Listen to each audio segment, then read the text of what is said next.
Present perfect tense के।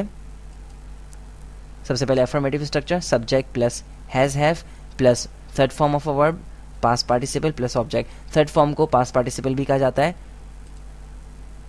I have finished my homework, मैं अपना काम ख़त्म कर चुका हूँ, अपना होमवर्क ख़त्म कर चुका हूँ। She has pass the examination, वो इम्तिहान पास कर चुकी है। यहाँ पर जो आपको ये 8 नज़र आ रहा है, एक्चुअली ये 8 नहीं है, इसका मतलब है third form of a verb. Negative structure यानी कि इनकारिया जुमले के स्ट्रक्चर पे हम साख पे नज़र डालेंगे। Subject plus has have plus not plus third form of a verb plus object. I have not finished my homework, मैंने अपना होमवर्क मुकम्मल नहीं किया है। She has not pass the examination, उसने एग्जामिनेशन पास नहीं किया है। इंटेरोगेटिव यानी कि सवालिया जुमले has have plus subject plus third form of verb plus object. Have I finished my homework, क्या मैंने अपना काम मुकम्मल कर लिया है, क्या मैंने अपना होमवर्क मुकम्मल कर लिया है। Has she pass the examination, क्या उसने अपना इम्तिहान पास कर लिया है। अब हम एक अहम चीज़ पे नज़र डालेंगे, वो ये कि जो लोग उर्दू से अंग्रेज़ी तर्जुमा करके सीखते हैं वो तो बड़ी मुश्किल में फंस जाते हैं। अब सबसे बड़ा मसला उनके लिए होता है कि भाई ये हैज़ हैव जो यहाँ पर इस्तेमाल हो रहा है उसके क्या मायने हैं। मैं आपको बताता हूँ। आपने बहुत जगह ये चीज़ देखी होगी, उर्दू किताबों में भी आपको भरमार मिलेगी इन चीज़ों की, और बहुत सारे टीचर्स भी आपको ऐसे मिलेंगे जो आपको इस तरीके से टेंसेस सिखाने की कोशिश करते हैं, और वो आपको ये बता देंगे जी हैज़ हैव के मायने चुका है, चुके हैं या चुकी है, या वो आपको ये बता देंगे जो जुमले जो हैं वो चुका है, चुकी है या चुके हैं पे ख़त्म हो रहे हैं उनका ताल्लुक प्रेजेंट परफेक्ट टेंस से होता है। तो मैं आपको यहाँ पे एक बात बता दूँ दो टोक अल्फाज में, वो ये है कि ये बिल्कुल ही घटिया तरीका है, बिल्कुल बेकार तरीका है। इस तरीके से तो कभी भी अंग्रेज़ी आ ही नहीं सकती, और अगर इस तरीके से अंग्रेज़ी आ जाती ना आपको, तो इस वक्त आप बैठे मेरा लेक्चर नहीं सुन रहे होते। तो जहन में रखें कि हैज़ हैव के माने कोई चुका है वो का है कुछ नहीं है। हैज़ और हैव सिर्फ और सिर्फ हेल्पिंग वर्ब के तौर पर इस्तेमाल होते हैं प्रेजेंट परफेक्ट टेंस के अंदर, और उनके कोई भी मायने नहीं हैं। तो बराए मेहरबानी आप भी अपने तौर पर कोई मायने बनाने की कोशिश ना करें, और अगर कोई शख्स ऐसा है जो आपको ये बता रहा है कि भाई इसके मायने हैं, तो बिल्कुल गलत बता रहा है।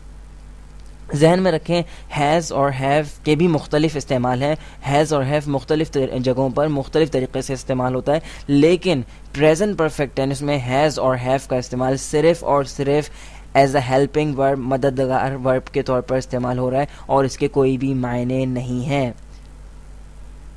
तो बराए मेहरबानी चुका है, चुकी हैं को छोड़ दें और प्रेजेंट परफेक्ट टेंस के इस्तेमाल पर नज़र डालें। और इतनी देर से मैं यही बताने की कोशिश कर रहा हूँ आपको कि प्रेजेंट परफेक्ट टेंस किस तरीके से इस्तेमाल होता है। तो आप भी उसी चीज़ पर अपने जहन को लगाइए, और ये चुका है और चुकी हैं और चुके हैं इसका ताल्लुक प्रेजेंट परफेक्ट टेंस है, बिल्कुल बेतुकी बात है। इसका हरगिज़ इसका किसी चीज़ से ताल्लुक नहीं है, ये उर्दू की चीज़ है, ये उर्दू से इसका ताल्लुक है, अंग्रेज़ी से इसका ताल्लुक नहीं है। इसको देख कर हो सकता है शायद थोड़ी बहुत अंग्रेज़ी आप बोल लें, लेकिन जहन में रखें कि आगे चल के आपको बेइंतहा जो है वो परेशानी का सामना करना पड़ेगा।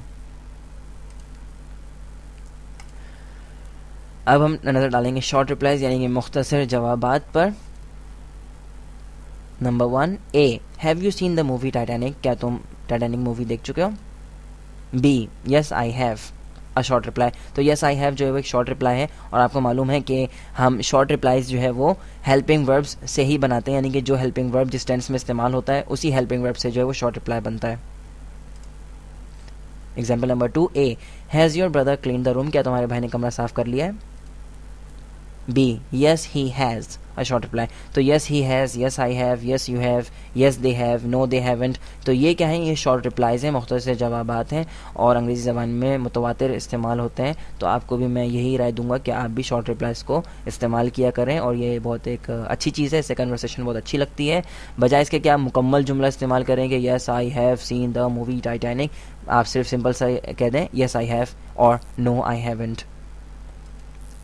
अच्छा जी, एक्सरसाइज सॉल्व करना बिल्कुल भी मत भूलिएगा। बहुत सारे स्टूडेंट्स को मैंने देखा है, और मैं अपने स्टैटिस्टिक्स देखता रहता हूँ, एनालिटिक्स देखता रहता हूँ अपनी वेबसाइट के कि लोग किस तरीके से उसे इस्तेमाल कर रहे हैं। और मैंने ये चीज़ नोट की है कि लोग सिर्फ क्या करते हैं, स्टूडेंट्स आमतौर पे करते हैं कि वो लेक्चर सुन के जो है वो बस ख़त्म कर देते हैं, फ़ौरन लेक्चर सुनते हैं और बस दैट्स इट, और वो एक्सरसाइजेस सॉल्व नहीं करते। मैं आपको एक बात ये बताना ज़रूरी समझता हूँ कि बगैर एक्सरसाइज सॉल्व किए आपको कैसे पता चलेगा कि आपने क्या सीखा इस लेक्चर से।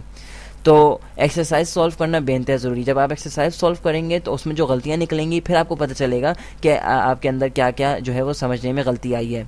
और जब तक आप एक्सरसाइज सॉल्व नहीं करेंगे आपको बिल्कुल भी नहीं समझ में आएगा कि आप किस लेवल पे हैं और आपका लेवल क्या है। महज लेक्चर सुनने से कुछ नहीं होता। लेक्चर तो आप पता नहीं कब से सुन रहे हैं, पहली क्लास से दूसरी क्लास से आप लेक्चर सुनते चले आ रहे हैं। टेंसेस जो हैं वो आप 10 साल तक और स्कूल में पढ़ते हैं, फिर लैंग्वेज सेंटर्स में भी पढ़ते हैं, कोचिंग सेंटर्स में भी पढ़ते हैं, उसके बावजूद भी आपको नहीं आते। और उसका सबसे बड़ा सबूत ये है कि आप मेरा लेक्चर सुन रहे हैं।